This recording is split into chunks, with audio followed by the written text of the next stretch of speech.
So in this video, I want to talk about one of the example of SAT math problem. And the question is, if a right triangle, one angle measures x degrees, where sine of x degrees is equal to 4 over 5. What is cosine of 90 degrees minus x degrees? And before we solve for this question, let's look at our solutions for the question. And in step 1, we also need to think about the definition of sine and a cosine.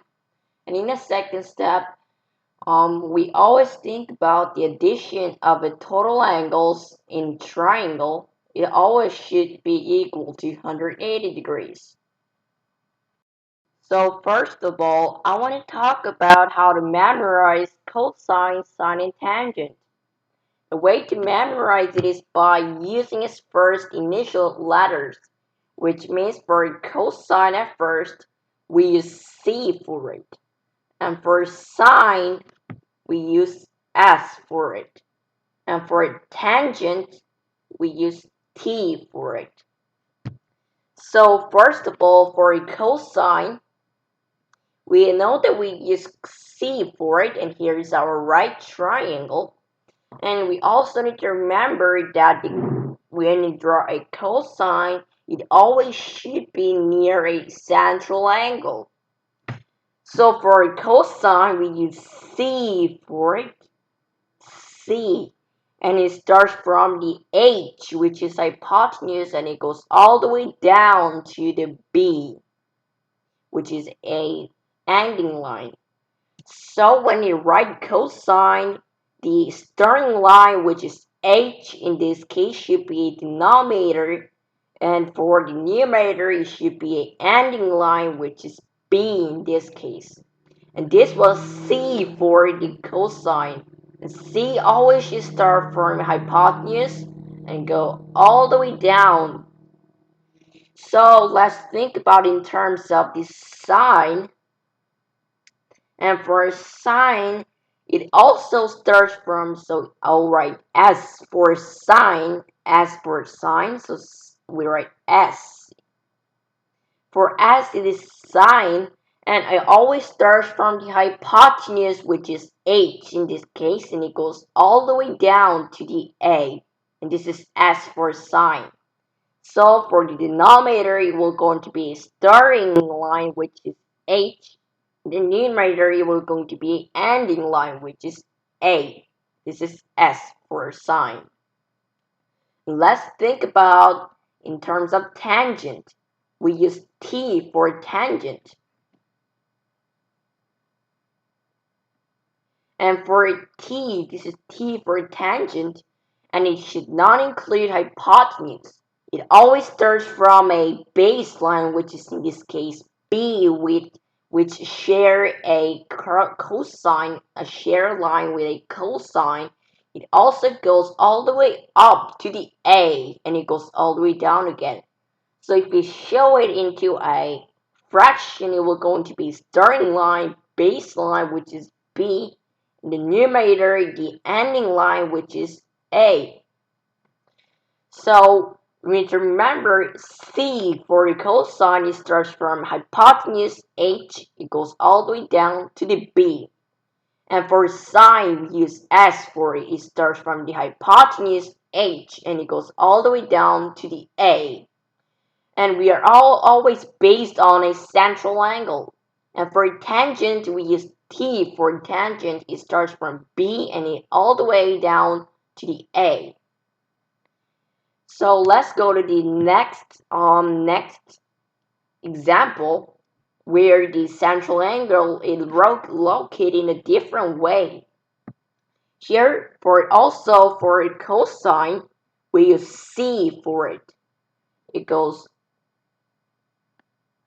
also starts from hypotenuse H. This is C for a cosine. It always starts from the hypotenuse H, and it goes all the way down to the A. And it always should be near a central angle.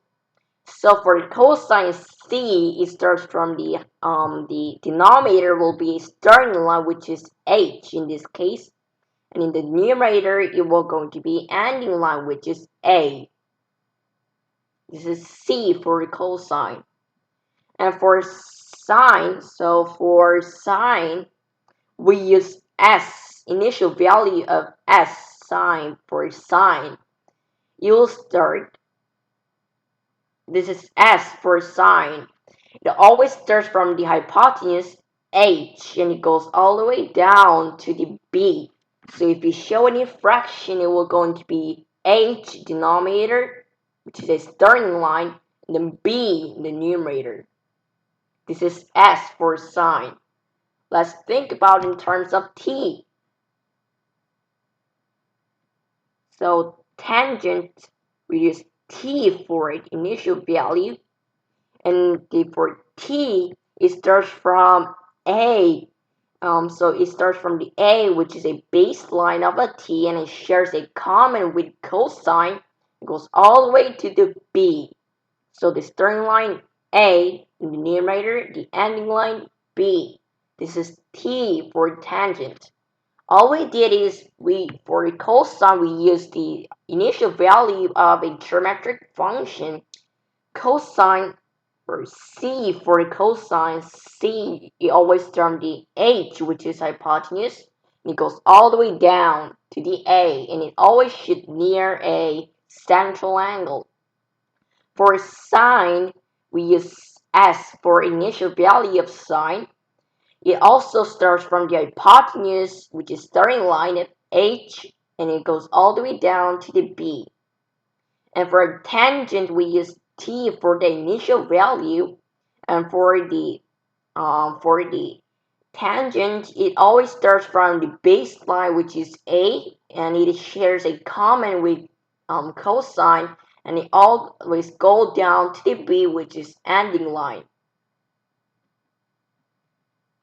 So we can write our whole information down. So at first, the information that we know is sine of x is equal to 4 over 5. So we can bring that information down. So sine of 4x degrees is equal to 4 over 5. And we know that there will be two number possibilities where x located here or x located here. But at first, I'll just gonna make this angle x degrees, but either one is okay. So for sine of x, we know that for sine of x, according to a thing that we did right over here, this sine of x, if we call this length hypotenuse, it always should start from a hypotenuse and it goes all the way down, and this is the initial value of s, which for sine. So we can see that this term, we know that every side that are started should be a denominator, which in this case the starting line is 5, but we know that the starting line is hypotenuse, so we can see that our hypotenuse value is 5.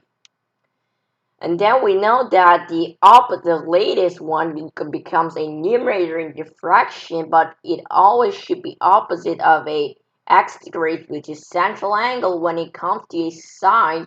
So we can see that our value is 4. So our value is 4. And now we can think about in terms of this way. We know that how can you find this angle right over here? We know that, so the addition of a total 180 degrees, addition of a total angles in triangle is 180 degrees. And if we subtract this angle and this angle, we're going to get this angle. So this angle is 180 degrees minus 90 degrees, then minus x degrees. But right now, we can simplify 180 degrees minus 90 degrees, which will turn into 90 degrees minus x degrees. But if you look at it, it is exactly the same thing with our original question right over here. So we can see that if we call this angle y degrees, we can see that cosine of 90 degrees minus x degrees according to a question It is same thing with cosine of y degrees. But we can say that the cosine of y degrees, our central angle was here, but right now our central angle turning to y degrees because we're trying to find the cosine of y degrees. But right now it is not sine, it should be cosine. But we've known that for cosine, it always starts from a hypotenuse and it should be near the central angle. So you will always start from hypotenuse and it will go all the way down. So we can see that cosine of y degrees is exactly the same thing. We know that the starting line is the denominator, which is 5 in the denominator, and in the numerator, the ending line, which is 4 in this case.